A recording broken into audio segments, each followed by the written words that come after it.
ಬೆಂಗಳೂರಿನಲ್ಲಿ ಹಿಂದಿ ವಾಲಗಳ ದರ್ಪ ಮಾತ್ರ ಯಾಕೋ ನಿಲ್ಲೋ ಲಕ್ಷಣಗಳು ಕಾಣ್ತಾ ಇಲ್ಲ. ನಮ್ಮ ಮೆಟ್ರೋ ನಿಲ್ದಾಣದಲ್ಲಿ ಕನ್ನಡ ವರ್ಸಸ್ ಹಿಂದಿ ವಾಕ್ಸಮರ ಮುಂದುವರಿತಲೇ ಇದೆ. ಕನ್ನಡ ಮಾತಾಡು ಅಂತ ಹೇಳಿದ್ದಕ್ಕೆ ಹಿಂದಿ ಮಹಿಳೆ ಸಿಟ್ಟಿಗೆದ್ದಿದ್ದಾಳಂತೆ. ಹಿಂದಿಯಲ್ಲೇ ಮಾತಾಡ್ತೀನಿ ಏನಿವಾಗ ಅಂತ ದರ್ಪ ಮೆರೆದಿದ್ದಾಳೆ. ಟೋಕನ್ಗಾಗಿ ನಿಂತಾಗ ಶುರುವಾಗಿದೆ ಕಿರಿಕ ಮಹಿಳೆಯರ ಟಾಕ್ ವಾರ್ ಕಂಡು ಪ್ರಯಾಣಿಕರು ಶಾಕ್ ಆಗಿದ್ದಾರೆ. ಕನ್ನಡ ಮಾತಾಡು ಅಂದ್ರೆ ಇವ್ರು ಯಾಕೆ ಮೈಗೆ ಇರುವೆ ಬಿಟ್ಕೊಂಡಂಗೆ ಆಡ್ತಾರೋ ಕೆಲವರು ಗೊತ್ತಿಲ್ಲ. ಈ ಹಿಂದಿ ಬರೋವಂಥವ್ರು ಗೊತ್ತಾಗ್ತಾ ಇಲ್ಲ. ಟೋಕನ್ಗಾಗಿ ನಿಂತಾಗ ಕಿರಿಕ್ ಶುರುವಾಗಿದೆ.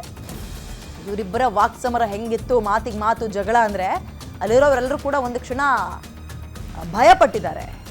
ಬೆಂಗಳೂರಿನಲ್ಲಿ ಹಿಂದಿ ವಾಲಗಳ ದರ್ಪ ನಿಲ್ತಾ ಇಲ್ಲ ನೋಡಿ. ಆವತ್ತಿನಿಂದಲೂ ನಾನು ಹೇಳ್ತಾ ಇರುವಂಥದ್ದಿದೆ, ಹಿಂದಿ ಬರಲ್ಲ ಅನ್ನುವಂಥದ್ದು ದರ್ಪ ಅಲ್ಲ, ಹಿಂದಿ ಬರಲ್ಲ ಅನ್ನುವಂಥದ್ದು ತಪ್ಪಲ್ಲ, ಹಿಂದಿ ಬರಲ್ಲ ಅನ್ನುವಂಥದ್ದು ನಾವು ಅದನ್ನ ಟಾರ್ಗೆಟ್ ಮಾಡಬೇಕು ಅನ್ನುವಂಥದ್ದಲ್ಲ.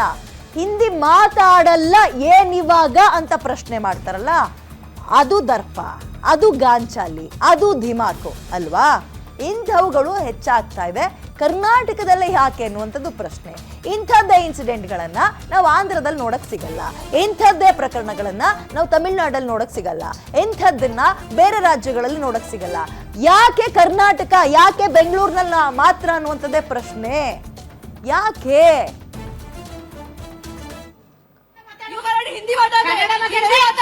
ಮಾಧ್ಯಮದವ್ರು ಸಹಕಾರ ಕೊಡ್ತೀನಿ. ಒಂದೊಳ್ಳೆ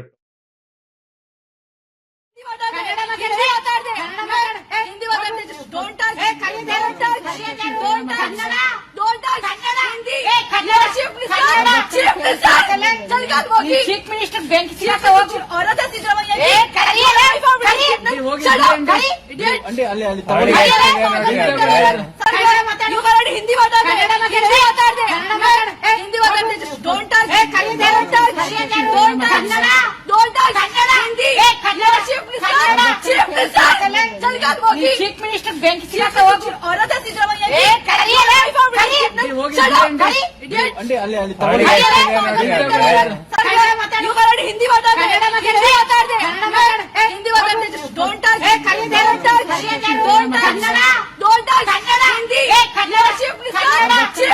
चीफ मिनिस्टर बैंक औरत चीफ मिनिस्टर बैंक